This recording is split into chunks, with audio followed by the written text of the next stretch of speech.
I never expected much from the Mario movie.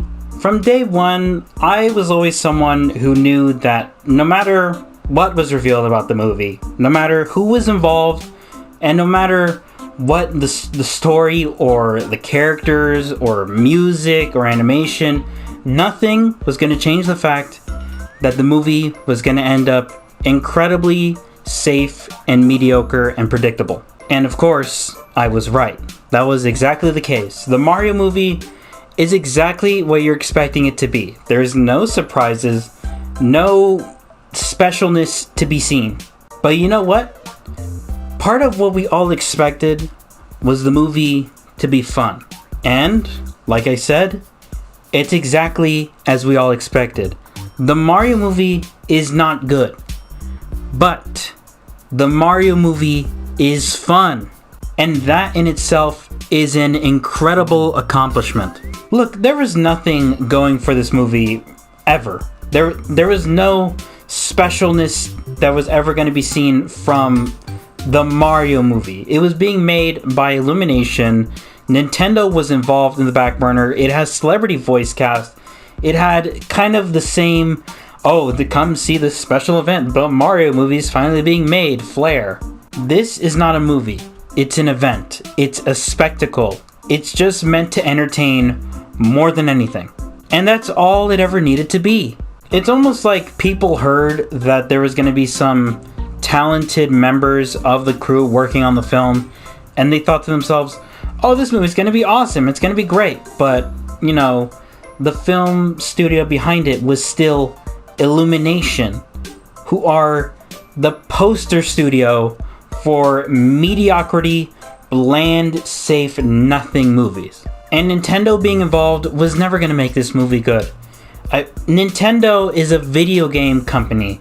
They're not a movie studio. They don't make movies. They make video games. These two processes and two different types of entertainment are completely different, and just having one involved with the other is not going to guarantee success or any change of what you can expect from the final product. But if there's one thing Nintendo definitely did make sure that this movie is, which is the same thing you would want to expect from a video game, they made sure the movie was fun. And you know what? I'd like to talk about it today. So how about we get things started with a mini no spoilers review. I'm not going to talk about any significant plot points or surprises of the movie right now. I'm just going to give little thoughts on qualities that it has or didn't have, of course. And you don't need to worry about anything being spoiled. I'm just going to tell you how good or bad certain aspects of the film were. One thing that I can definitely guarantee for everyone who's ever been worried about this, no.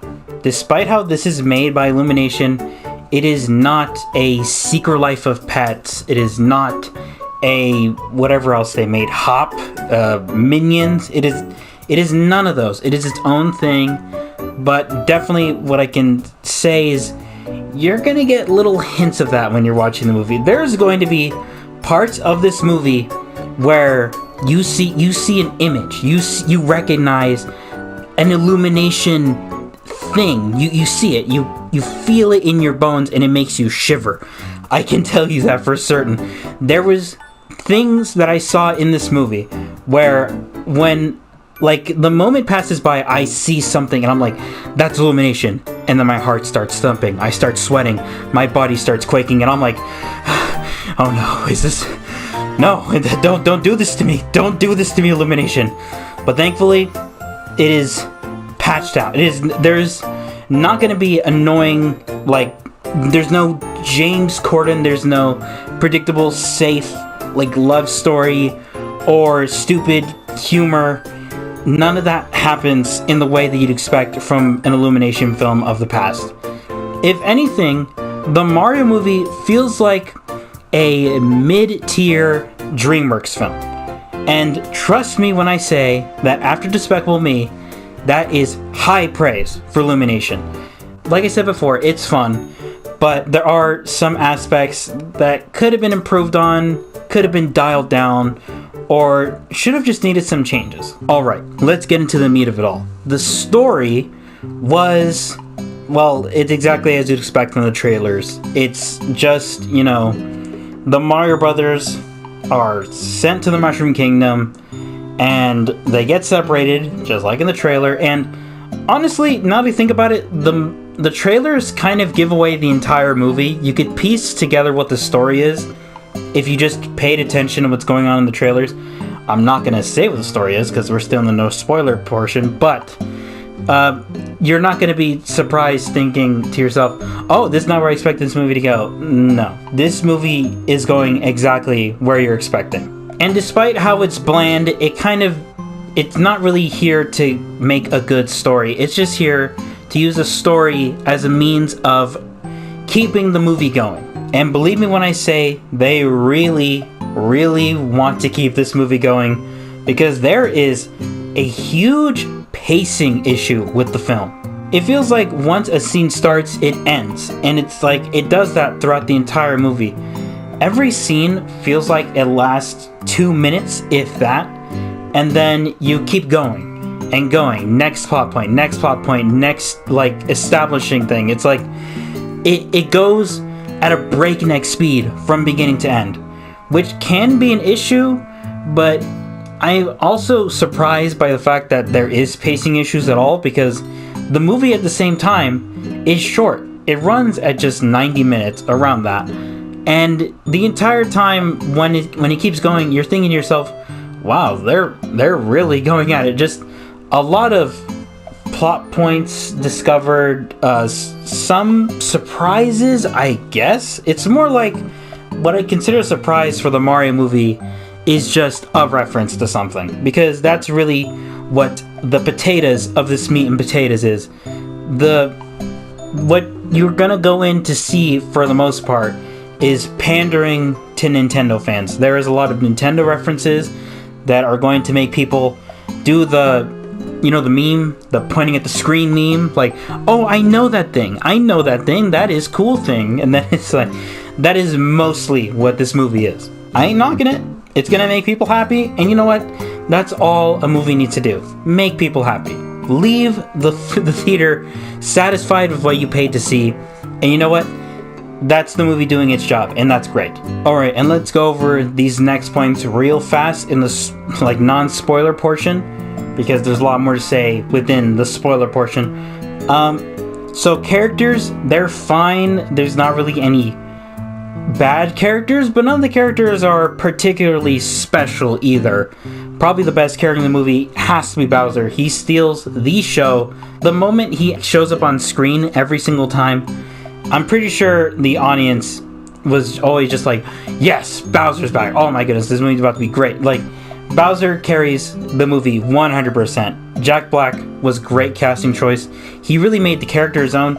This doesn't feel like Bowser is like a portrayal of himself from the games. This is a very specific movie portrayal from Jack Black, and it's great. The animation was surprisingly really good. In fact, I would weirdly say that the animation is almost too good, or at least too detailed. I think whenever Illumination decides that they're gonna go big budget, or at least add some more budget to their movies, they want to make them look as detailed as they possibly can, because I think in Illumination's mind, more detail equals better animation, which is not really the case, but at the same time, in the way Illumination animates their movies, more detail is kind of the best you're gonna get. And hey, you know what? It ended up looking good, and well, yeah, it looked nice. The movie is very colorful. Even in the darkest points, there is color popping up because the characters themselves are wearing really brightly colored clothing. So it's like there's no visual blandness to be seen in this movie. And of course, the character designs, they were made to be used in a movie, and they look good. Even like the ones that people were skeptical about, like Mario and Luigi, it's like, no, they look good. They're kind of exactly what they needed to be in order to like be used in a movie.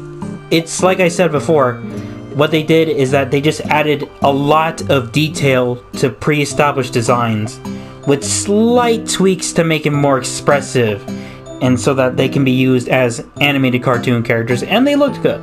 Then there's the music. The music was amazing, or at least the score was amazing.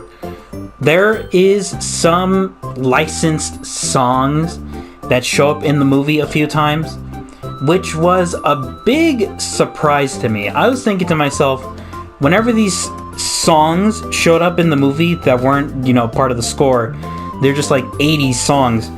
I was thinking to myself, Mario has been around for decades, and they had no songs that they could use in the movie. They had like one or two, of course, that did show up from Mario's like franchise, but whenever there was a montage, I guess, they would use a random song from the 80s, and it's like, did you really have to do that? Like with Mario, there's got to be a lot of songs you could have used, or like at least go the extra mile and maybe make covers of the songs.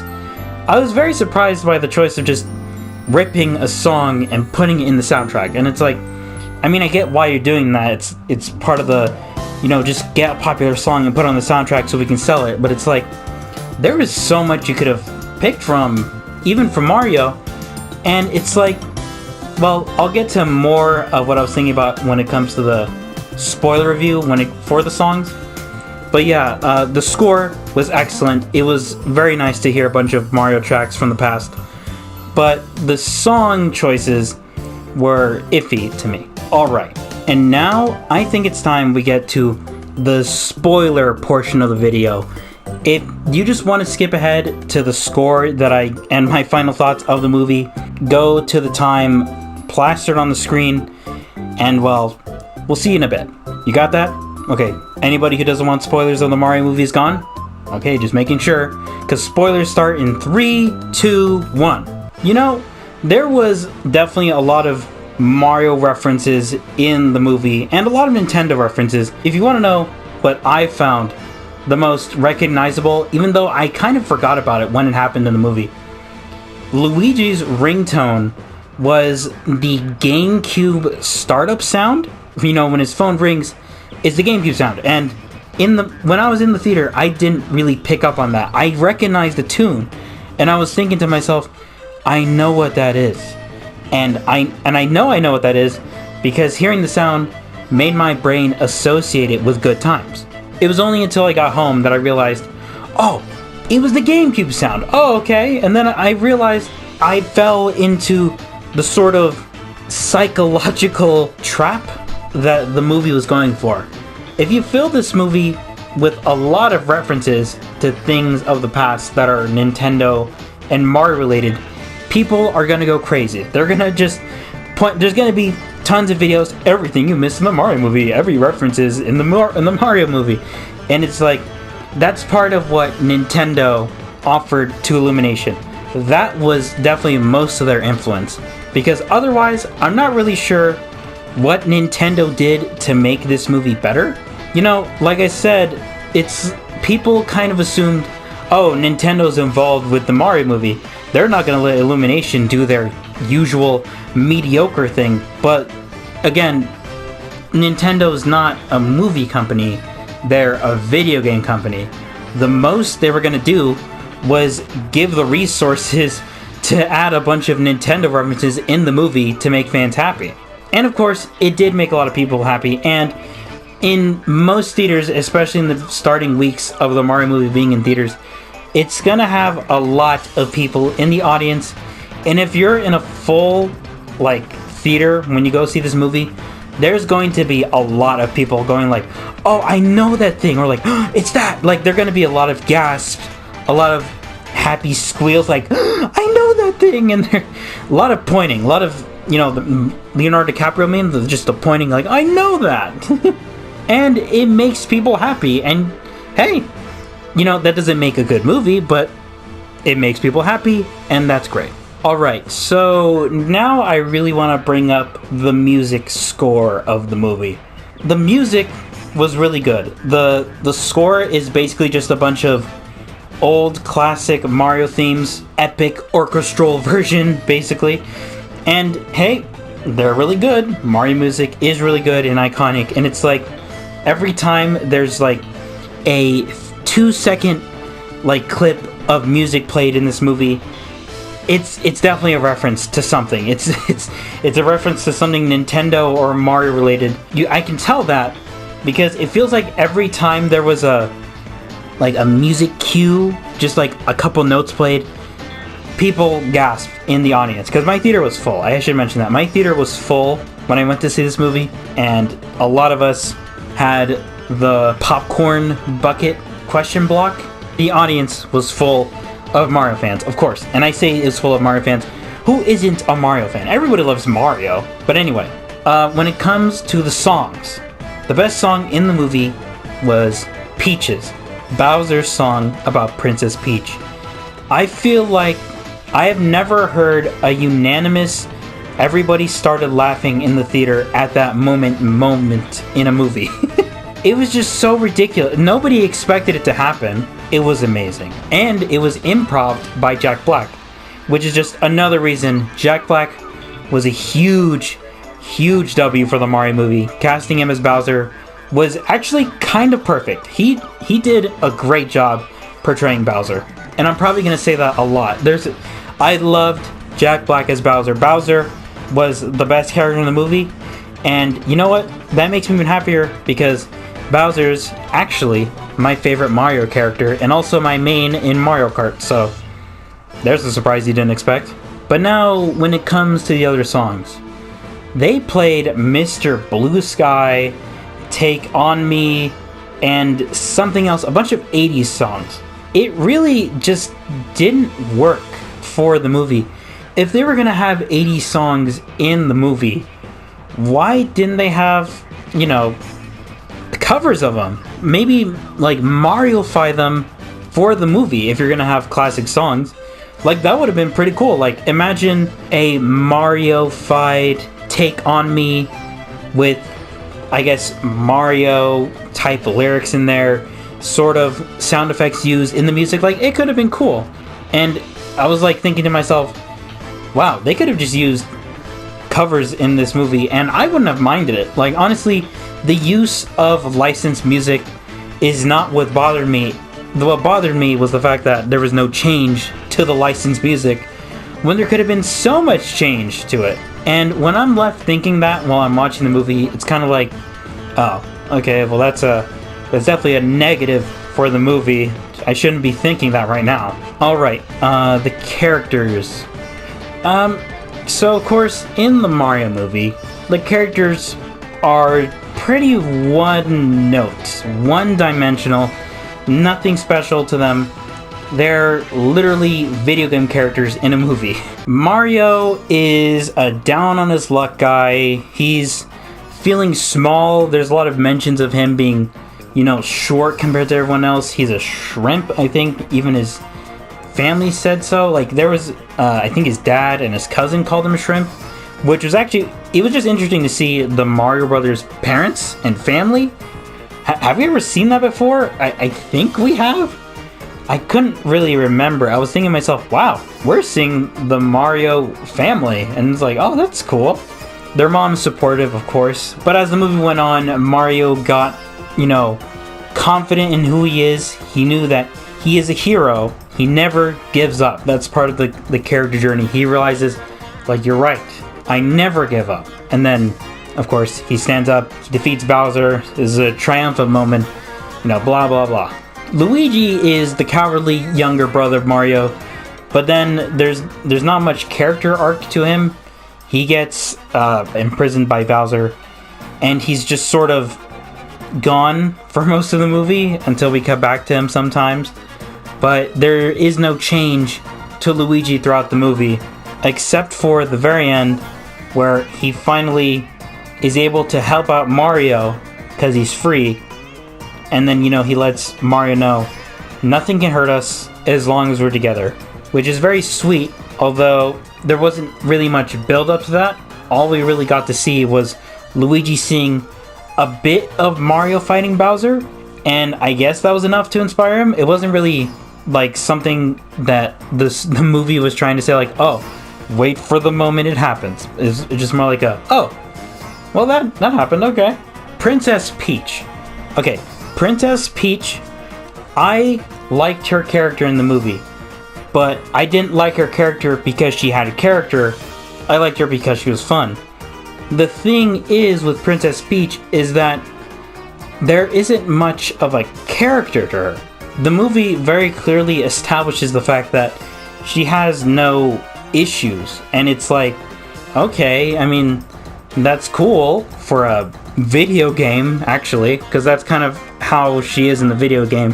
Her main flaw is that she gets kidnapped by Bowser a lot, and there's not really much else to it, because, you know, they're video game characters. It's not really important. All that really is important is that they're likable from the get-go. But in a movie, it just doesn't really work out. It's kind of like, okay, this character has no flaws. What are we supposed to like about this character? Just saying a character is perfect and then making them do stuff with no problems doesn't make an interesting person to watch, which kind of sucked. I was hoping there was going to be more to her, and in fact, they were kind of trying to establish some character mystery that she didn't know where she came from. She's the only human in the Mushroom Kingdom, and she's wondering who she really is in this Mushroom Kingdom. Does she belong, or does she belong where she originally came from? But it was definitely just hinted at, but it was not built on at all. There was no time to build on anything in this movie, because it goes from one scene to the other really fast, over and over again. The pacing is so fast, like way too fast. There's no time to build any of these characters up. And honestly, it's like the fact that I'm bringing up Princess Peach specifically, like she's the only sort of bland character. That's not even the case. They're all bland characters. There's not a single interesting character in this movie. They're, of course, just video game characters in a movie. They have no personality. They have no pre-established motives for doing what they do. It's just more like, oh, this thing is happening, and let's continue the plot forward, shall we? It's like, okay. Then there's Donkey Kong, and the thing about Donkey Kong is that he's voiced by Seth Rogen, and Seth Rogen did not do any voice for Donkey Kong. He's literally just Seth Rogen. And honestly, after the movie was over, I thought to myself and realized, you know, Donkey Kong really didn't need to talk at all. Donkey Kong could have just been silent, and his character would have worked even better than he did with the voice acting. It doesn't really help the fact that Donkey Kong does the Seth Rogen laugh like 4 times, and every time it happened, I was thinking to myself, right. And another thing, Donkey Kong brings up another problem with the movie. Of course, the characters are bland, one-dimensional. I've already brought that up many times. But the movie tries to act like they're not. Because the moment where Mario and Donkey Kong are inside of the giant eel, it's like they try having a heart-to-heart where they bring up a sort of non-existent story about their fathers being disappointed in them. I feel like nobody in the theater sort of made a sound in that scene. It's like we're all just sitting there and wondering, what? Like, yes, I understand that Mario sort of feels small and doesn't feel like he's living up to expectations, but at the same time, it wasn't really established at all that he had issues with his father. And especially Donkey Kong, like, there was no establishing about how Donkey Kong and his father feel about each other. It just kind of brought up while they're inside the belly of the eel, like, oh, like, at least your father doesn't think you're a disappointment. And then the other one's like, you think so, huh? And it's like, oh, they have a heart-to-heart. And it's like, what? What are you talking about? What? Did I miss something? Was there a deleted scene? But yeah, anyway, Donkey Kong, he was fine. He was one of the best looking characters. The way they changed his design for the movie, he looks great. But definitely the worst part about him is the voice actor, Seth Rogen, and the fact that he was voiced at all. He did not need to be voiced. Alright, then we have Toad. Toad was Toad. And honestly, I can't think of much to say about him. He's not in the movie as much as you'd expect. He's present, but he doesn't do much. Probably the most important thing he does is introduce Mario to the Mushroom Kingdom. But after that, he just disappears, and he's gone. Until he just randomly shows up every now and then like, hey, I want to join the adventure too. And it's like, okay. And then he's just there following along with Mario and Peach, who get a lot more focus. And, I guess there really wasn't much they could have done with Toad. He is just sort of one of the many residents of the Mushroom Kingdom. And I think this Toad in particular, is supposed to be Captain Toad. The one with the gear on his back, just like this Toad has. They were definitely closing the gap, just making sure you understand, oh, this Toad is going to become Captain Toad in the future. And I feel like once he does become Captain Toad, there will be a lot more character focus on him. But for right now, they're just establishing, oh, this Toad exists. And he introduced Mario to the Mushroom Kingdom, and he's very loyal to Princess Peach. But other than that, there's no character arc, no changes, no significant moments with him. He's just sort of there for plot convenience. Alright, and then there was Kamek. Kamek was a boring Igor character. Yes, serve the master of the Koopas. I am Kamek in this movie. Ooh, I'm old and I serve Bowser. That was really all his character had to him. Then there was Cranky Kong. Cranky Kong was fine in the movie for what he needed to do. Although, definitely the worst part about Cranky Kong, and one of the worst parts of the entire movie, the voice acting from Ferguson. I can't really remember the celebrity's name right now. Was he even voiced by a celebrity? I'm pretty sure he was. Either way, a lot of these characters are voiced by celebrities, and the fact that I can't remember is a problem. The voice acting of Cranky Kong was bad. Oh my god, it was so bad, and it was like, what? Why is Cranky Kong have the worst voice in the movie? And it really just takes you out. His delivery doesn't work, and they're trying to overcompensate with the way they animate the character, like it fits the voice at all. It's like, what I'm hearing is someone talk about things. Oh wow, we have an army, and we're Donkey Kongs, and we have carts. Oh, you think you're worthy? Let's do this. And it's like, oh my god, did you care? Did you try? Could you have gotten someone else to voice? Why didn't you just keep the Kongs silent? The Kongs didn't need to talk. But yeah, Cranky Kong is a thing in the movie. And the final character that I feel like I need to talk about is definitely Bowser. Jack Black as Bowser is probably one of the best casting decisions I've seen ever. Just in anything ever.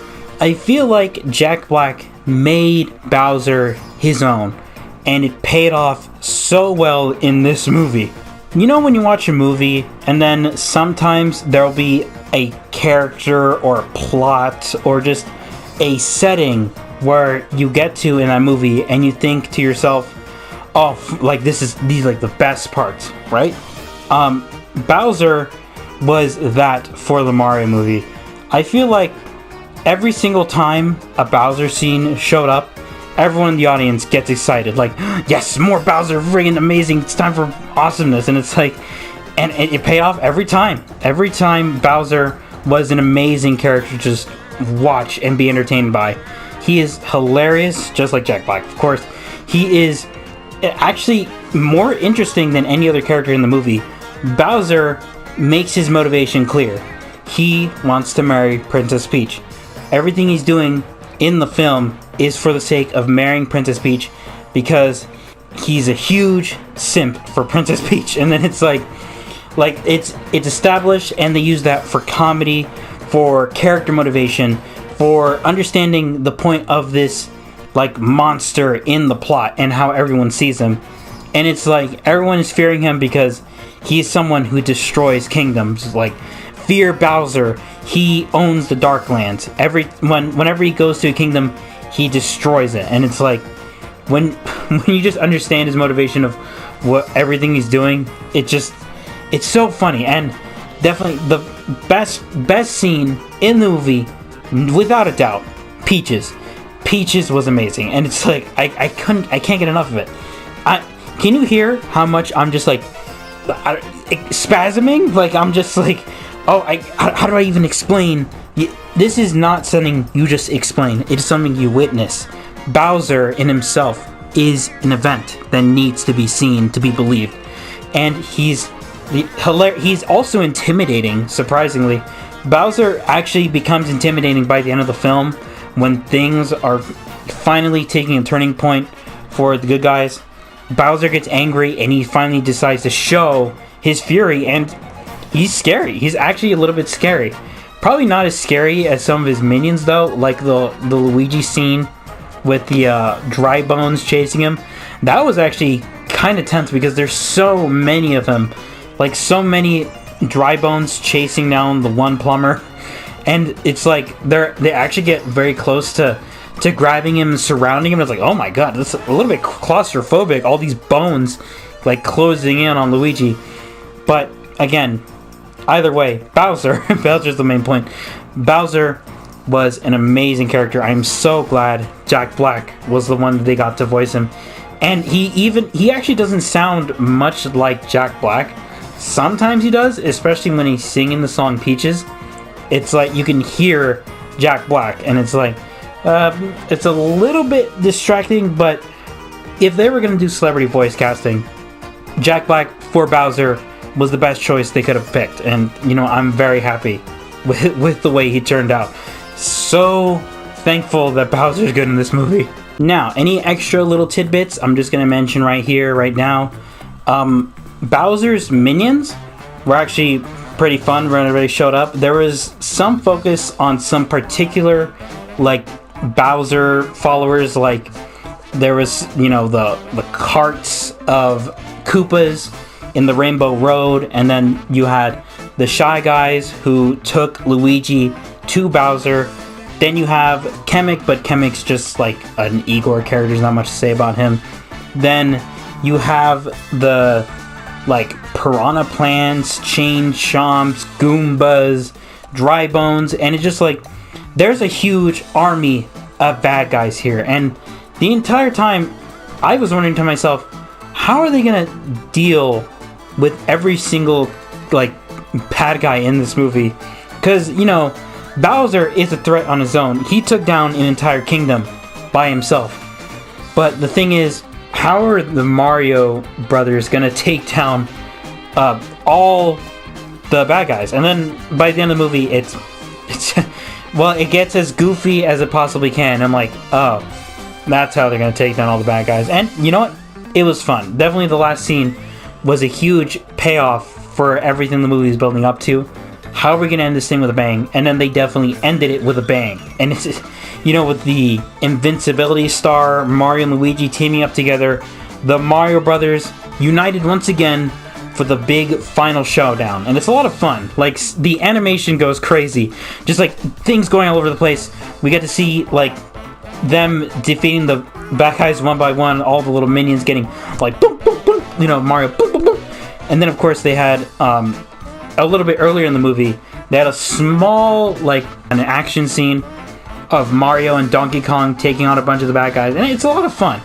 Like, oh, and of course there's so much that happens in the movie because it's so fast paced. Like, I'm just remembering things on the spot.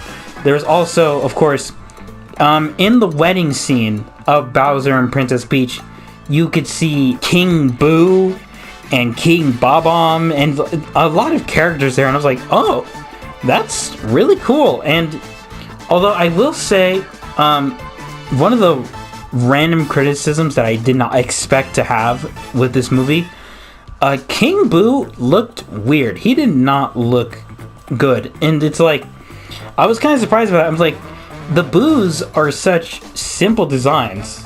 They couldn't mess it up, and I don't know what it is about King Boo.